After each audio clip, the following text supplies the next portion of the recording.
Me. Thank you. Yeah, thank you for asking me. I'm super excited to be here today. Yeah.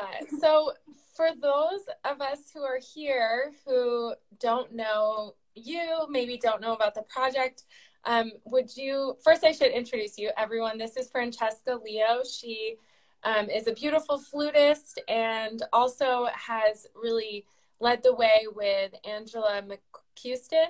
Am I pronouncing that right? hmm On the Flute Weight project. So I'll let you give a little intro to kind of what that's about.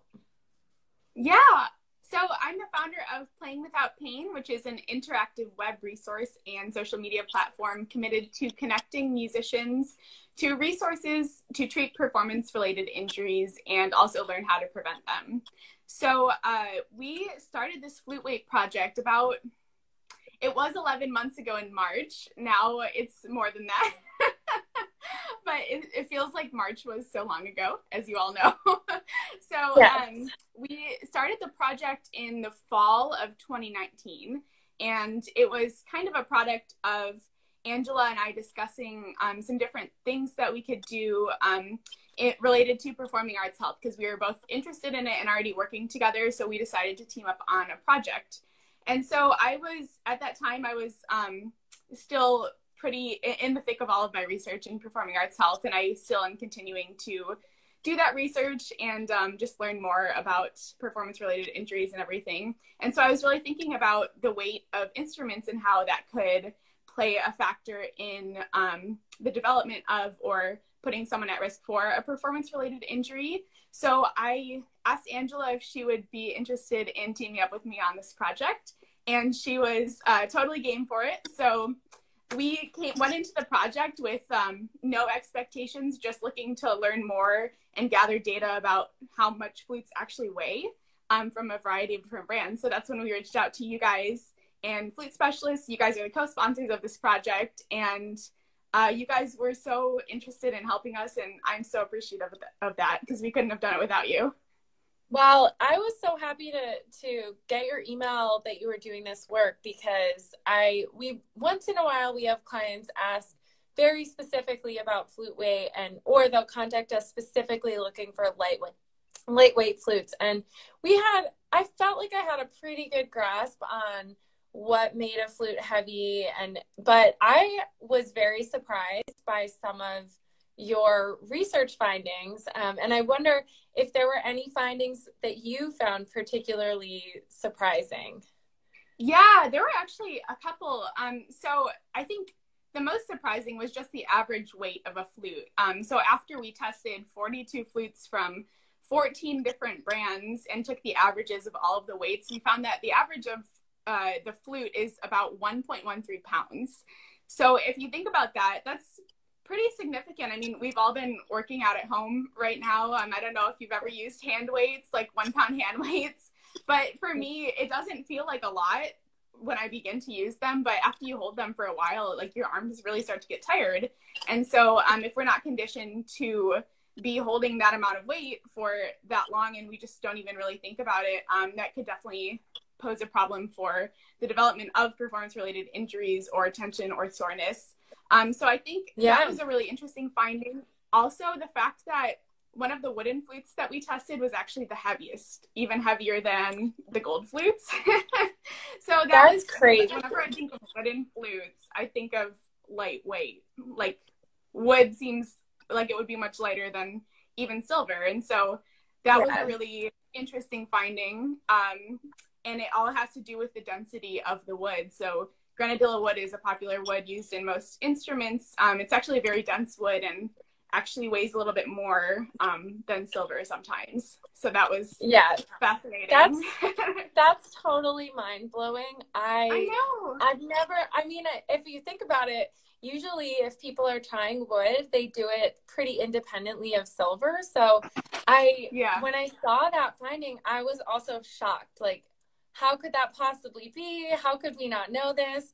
But it makes sense, because they're often in isolated incidents. Like, we'll play test wood flutes and then we'll play test silver. It's never like holding one in each hand. So but that's a totally crazy finding. So I had some questions just Yeah. about like what brought you to this work. And I know that on your website, it does say that you and Angela both have experienced some performance related injuries. And so I was kind of wondering, like, if you went through other means of trying to improve and like help your injury, or, and if any of those worked, like what led you to this? Yeah, so I suffered from a pretty severe performance-related injury in my undergrad degree, especially, but I was even experiencing performance-related pain before that. At that point, I had never heard anyone talk of musicians getting injured, so I didn't even know it was a possibility.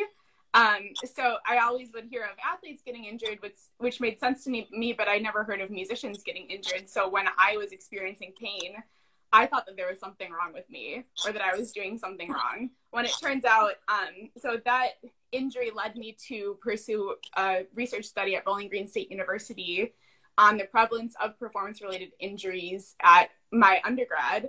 And those study results showed that 84% of my fellow colleagues were also experiencing some form of performance-related pain. And similar studies showed similar or even higher statistics of especially collegiate musicians suffering from performance-related injuries. So that it made me feel better, but it also really made me feel terrible because people were suffering in silence and not talking about it. And so that was what prompted me to create Playing Without Pain, and I'm still doing research in performing arts health and advocating for it, especially in the inclusion of performing arts health education at public school and private school levels, like when students are in high school and middle school, and especially in college as well. So that's kind of what got me into this work. Angela has a similar story, and she has a business called Music Strong Fitness right now, where she actually is a personal trainer, and she works with musicians on strength training and corrective exercises to prevent and treat performance-related injuries. Oh, cool. Too. Yeah. That's awesome. We might have to chat with her about like what kind of training we should all be doing. I know you mentioned we're all working out from home, and I have to say I'm not consistently part of that group, but it's okay. It's really fine. So are there other like means of helping with performance related injuries that you explored as like in conjunction with FluteWeight, or did you jump right into the weight idea? Yeah, so FluteWeight is really just the tip of the iceberg. It is something that maybe can have an impact on the development of a performance-related injury, but the majority of it is what level of body awareness you have and how often you're taking breaks. A lot of us, and I know I was guilty of this too, when I was in undergrad especially, I would practice and play for like 8 hours a day, and I would not take breaks, and it was not good. No, so I think that's part of the reason. Why my injury got so bad. Yeah, I think that's a familiar story because it feels like it's so important that we stay in the practice room forever, and you're really praised for that. There's all kinds of feedback loops that, you know, everyone talks about how many hours they played that day, like it's a badge of honor to be in pain. But I'm so glad that you do this work. So that's a really good tip. We actually just got a question. Are there any special exercises or guides to reduce anxiety? Okay. Yeah, there's tons. Especially, I don't know if you've ever read the Don Green books, but Performance Success and Audition Success, those are great manuals, and they have exercises in preparing for high pressure performances and reducing your anxiety levels for them. There's tons of books on performance anxiety, including The Inner Game of Tennis, which is actually a book for athletes, but a lot of musicians use it too because the psychology is so similar. And also, was the question also about strength exercises, or was it just anxiety? I forgot.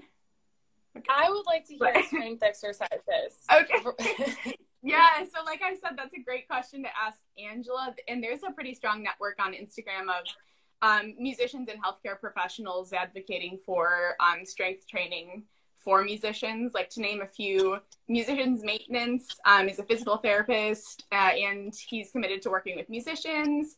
And same with Opus PT, Opus_PT. and the conditioned musician. Like I said, just to name a few. If you follow me, just send me a DM, and I can refer you to people who are constantly posting exercises that are trained in exercise science or physical therapy.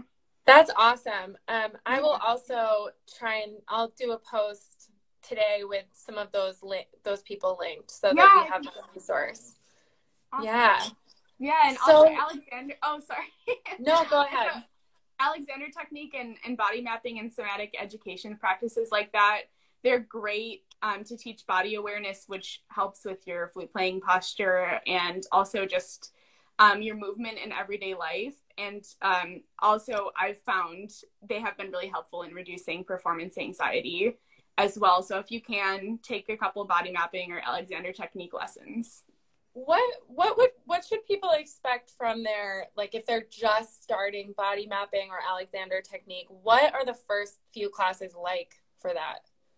Yeah, so the first few classes are really just getting introduced to the work.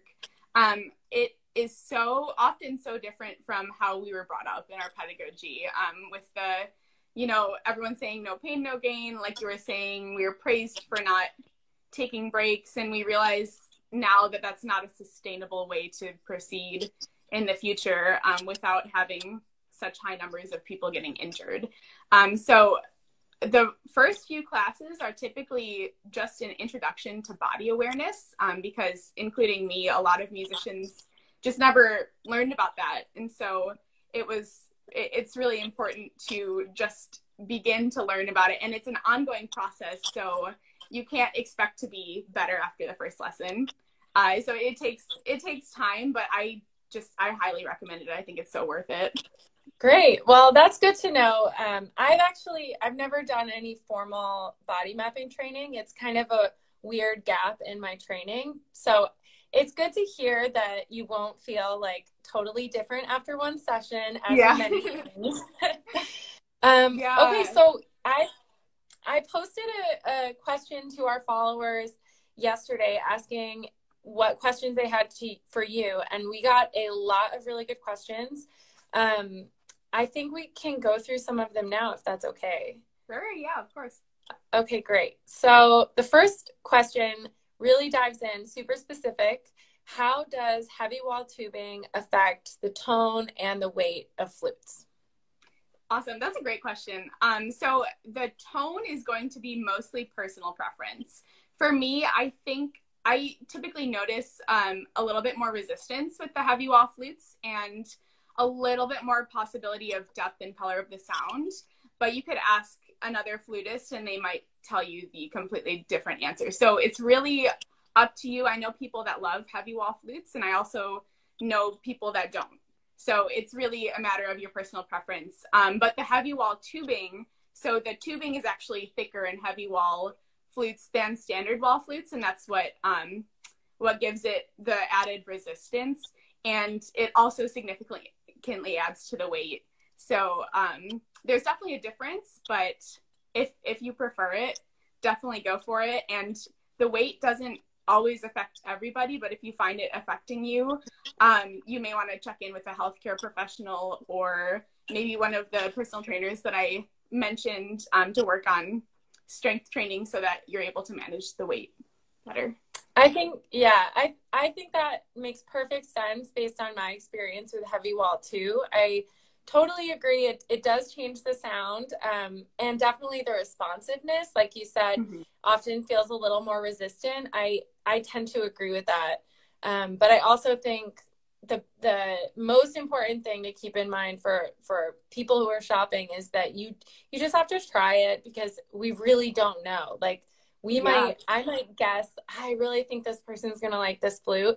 And sometimes I'm right, but a lot of the time it's totally unpredictable what people will like. So, Awesome. Yeah. And okay, the next question is, I'm just going to read like the exact question. Sure. Sometimes my upper arms feel sore. Is that likely to be the weight of the flute or tension? Yeah, so again, that's that's just the tip of the iceberg, is the weight of the flute. that's something that definitely, if you're experiencing consistent pain or soreness, I always like to think of pain as a sign that something's not right in your body or in the way that you're holding and carrying your body and also holding your flute. So I would really recommend you checking in with a doctor, scheduling an appointment with a musculoskeletal doctor just for a checkup, maybe starting physical therapy if it works with your schedule and your insurance. And I know guidelines are different right now with COVID, but there are online platforms as well that you could try. So I think weight can definitely play a role, but not always. So it's a case-by-case basis. And anytime you're experiencing consistent pain, it's just always better to check it out early and just not let it get too bad. Yeah, that makes perfect sense. I think, yeah, spot on. If you're having pain, you should always pay attention to pain. Don't ignore the pain. It's your body telling you. It's like an alert signal. Yeah. So you kind of mentioned this in your last answer, but what is the best way to hold a flute? Like, how do we know that we're doing it right so that we aren't contributing to pain or tiredness? Yeah, it's going to be very individualized. It feels like all these questions are individualized, but it's really so true because every body is different. And that means that you have to find the posture that works the best with your balance. Sometimes I hesitate using the word posture because we always think it means sitting up really straight, which means forcing your spine into a straight line, which it's not. It has a natural curve in it. And so that's where I think the body mapping and Alexander Technique lessons really, really help because as you were talking about earlier, the first few lessons are really just finding your balance and unlearning habits that you may have picked up over time in regards to how you're standing or how you're sitting that may contribute to pain in other areas of your daily life. So I think the first most important thing is to find your position of balance. And there are some videos that I can send you that help you do that online as well. And then really working on bringing the flute to you instead of bringing your body to the flute. Because when we first learn how to play the flute, you see little kids sometimes like resting it on their shoulder, just trying to navigate how to hold this big long tube of an instrument. And so it's a lot that we will likely have to unlearn if you are consistently experiencing pain. So that's another method of treating that, is just to really find what alignment and what balance works best for you. I also notice, and I've been guilty of this too, a lot of flutists, when we spend so much time in a small practice room, we tend to hold our flutes really close to our body. So I just want to remind you all that it's okay to take up space, and it's okay to have your arms a little bit more further from your body instead of just really trying to be as small as possible when you practice, because that's going to contribute to tension as well. Yeah. Oh, I love that idea of taking up space. I think it also sounds like a good way to just expand our playing and our like performance because you're right. We do spend a lot of time practicing in small rooms, especially in school. And hopefully maybe that's a silver lining of COVID, is like we're practicing at home and maybe we're in like normal sized rooms. Hopefully. So, definitely. I've got one more question here, and then if anybody has more questions, you can drop them in the little comment box. But we've got, which additional options add the most weight to a flute? So if you were going to custom order the heaviest flute possible, what would that be? And the lightest flute, what would that look like? Yeah, so the features that add the most weight is definitely the C-sharp trill. And also sometimes the split E mechanism, which you can probably explain this better than I can, but some flutes offer an option for you to do an E facilitator or a donut mechanism instead of a split E. So I don't know if that's all brands or if it's just some brands. Like I said, you can probably answer that better than I can. But also, go ahead. No. So the donut should not add as much because it's just a little disc that goes in the key. And that's something that some brands offer automatically, but can always be installed separately on any flute. Yeah. Yeah. That's awesome. So yeah, that's a great option to reduce a little bit. And then also the addition of the B-foot joint. We all need a B-foot joint. So it's kind of hard to go without that. But I have seen some flutes that you can like purchase a C-foot joint in addition to a B-foot joint. So like if you didn't need the B-foot, you could practice with the C-foot for a few days and then switch back and forth. So again, I don't know if all brands offer that, but I have seen it in a couple flutes. The lightest flute we found in our entire study was a 1975 Powell, and it had no specs. It had a C foot, no split E, no C sharp trill. So that was the lightest flute. So the keys, the addition of keys definitely adds a lot of weight, but I have a C sharp trill key and I couldn't imagine my flute without it. So sometimes it's a matter of just learning how to manage the extra weight. Yeah. I think it's interesting you talking about the foot joints, especially because we've seen, so C foot joints are options with pretty much any maker, pretty much any model. However, they're not usually in stock anywhere. Like we don't keep them in stock because they're just, so many people prefer B, but once in a while we do get custom orders in for either for an additional foot joint to be built. So somebody buys the flute with the B, but then they say, okay, but I also want a C foot joint. You can get a foot joint custom built. It's usually at least a couple thousand. So it's not a tiny investment. It's a really good option, especially for like handmade flutes. Can get a little kind of crazy if you're looking at step up models. It's like, how much am I going to invest in a foot joint for my flute that's only worth $2,000? But it is an option to custom order with most brands, and we do actually have in the last few months we've had at least one order like that every month, which is feels like an uptick. I don't know. I don't know if people are maybe just playing a lot more because we're all home and there's nothing else to do. Yeah, but that's definitely an option. So I'm glad you brought that up.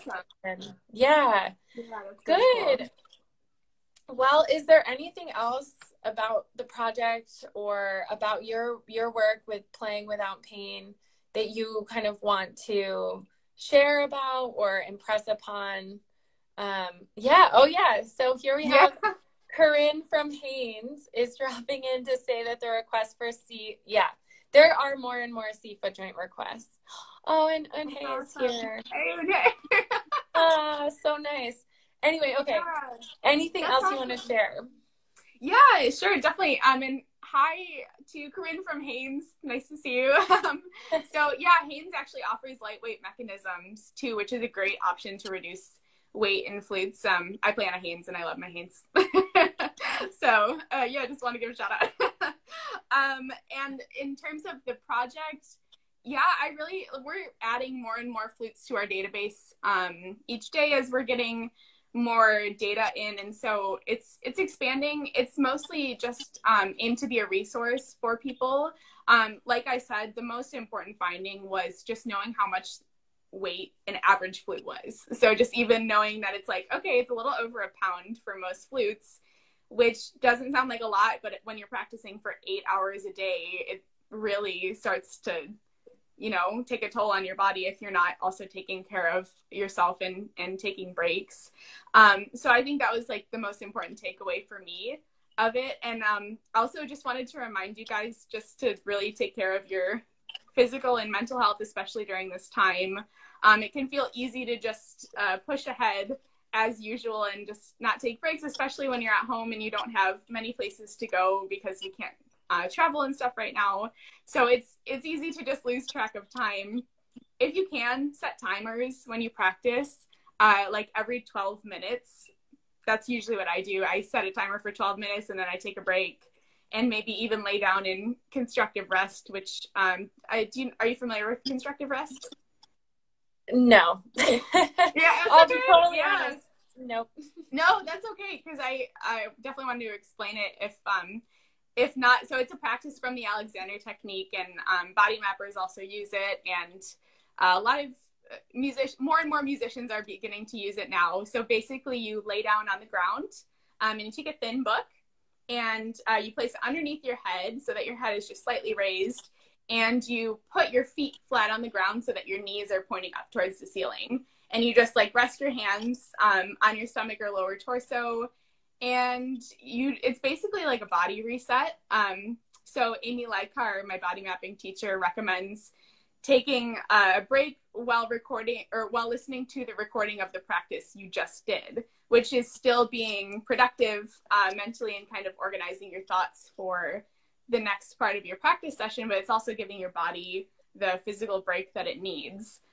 So that's really a great thing to do. I've been loving that lately, and I actually feel like I get more accomplished than just playing the same run over and over again, you know? Yeah. So how long should each break be?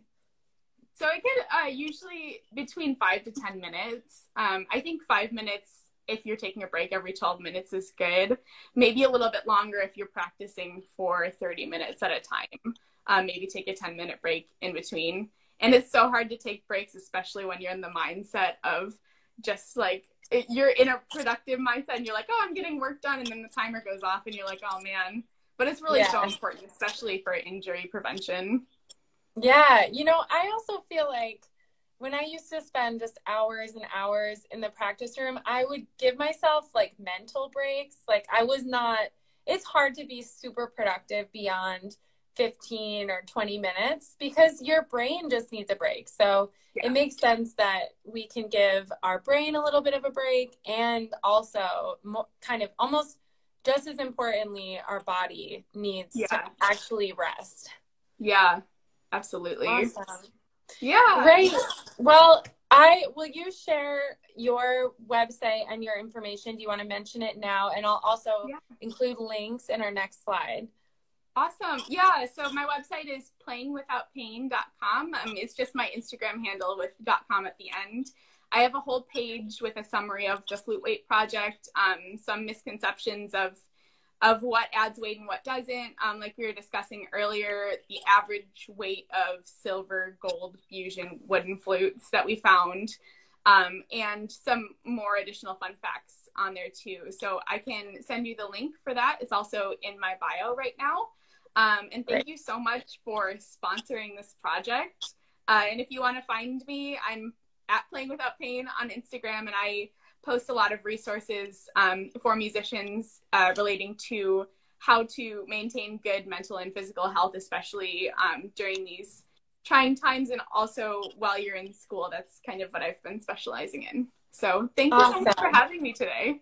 Thank you for being here. Thank you for sharing so much information. I know I learned a lot, and I can't wait to learn more. And everyone should definitely go follow Francesca Playing Without Pain. She shares so many amazing resources, and really this is a topic that we all should be keeping in mind more now than ever. So time with Yeah, thank you. And I just saw Angela waved. Hi, Angela. She's she's who I did this project with, Music Strong Fitness. So thank you. Great, definitely. Great to see you. And thank you so much for having me. Thanks again. We'll talk to you later. Sounds good. Bye. Thank you.